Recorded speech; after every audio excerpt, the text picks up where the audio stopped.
রোহান, একটা কথা বলি। হুম। মানুষের জীবনে না স্ত্রী হলো সবচেয়ে পরম ধন। আর তুমি ভেবে দেখো, এই স্ত্রী তোমার সব সময় সঙ্গী, তোমার সাথে থাকে, তোমার সুখ দুঃখ বিপদ আপদ সব সময় তোমার পাশে আছে না? তুমি যদি অসুস্থ হও, সবচেয়ে বেশি কষ্ট পায় কিন্তু এই মানুষটা।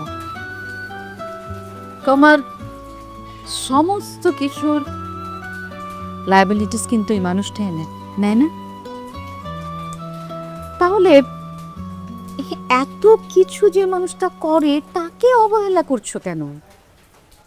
না, আমি তো অবহেলা করছি না, কিন্তু আমার ওয়াইফের থেকে আমারও তো কিছু এক্সপেকটেশন আছে, তাই না? ডেফিনেটলি আছে, এবং সেটা তুমি যদি না চাইতেই পেয়ে যাও, পাও না।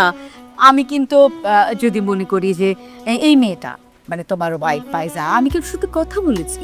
দেখো, তোমার পুরো ফ্যামিলিকে টেক কেয়ার করে, তোমার মাকে টেক কেয়ার করে, পুরো সংসারে রান্না বান্না। তোমাদের যদি বাচ্চা হয় তাহলে সে বাচ্চার দেখভাল তো ওই করবে না? সেইখানে এত কিছু করার পর, এত কিছু একটা মানুষ একজনকে যদি দেয়, তাকে তুমি কি করে এইভাবে ইগনোর করো আমাকে বলো তো?